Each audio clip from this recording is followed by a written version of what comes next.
La situation géopolitique de Kinshasa nous inquiète. C'est ainsi que nous avons levé l'option de venir nous ressourcer auprès de la deuxième personnalité de ce pays, qui se trouve également être le seul sage de la République. Parce que lorsque vous regardez l'ossature institutionnelle actuelle de la RDC, il n'y a personne de son âge à ce genre de poste.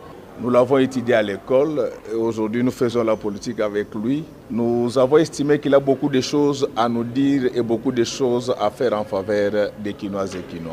Ce qui nous inquiète, ce sont ces tueries récurrentes, c'est cette insécurité à la porte de la ville de Kinshasa entre Teke et Yaka. C'est cet encerclement dont nous sommes victimes aujourd'hui du fait de nos agresseurs. Pour ceux qui s'intéressent aux questions géopolitiques, aujourd'hui, notre agresseur principal est en train de s'installer dans tous les pays voisins.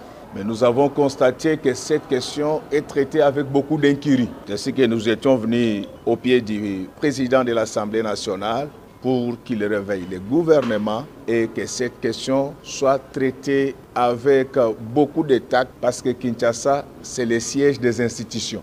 C'est-à-dire que si les institutions fonctionnent, c'est tout simplement parce que Kinshasa est contrôlé par ses autorités. Donc on ne puisse pas confondre Kinshasa avec Rutshuru. Au-delà de cet intérêt institutionnel, la ville de Kinshasa, c'est 17 millions d'habitants, c'est-à-dire Congo, Brazza, Gabon et tous les Cameroun francophones. S'il y a des problèmes dans cette ville, il n'y a pas une forêt là où nous pouvons partir nous cacher. Le président de l'Assemblée nationale nous a rassuré que tout sera mis en œuvre pour que la paix revienne rapidement sur toute l'étendue de notre ville.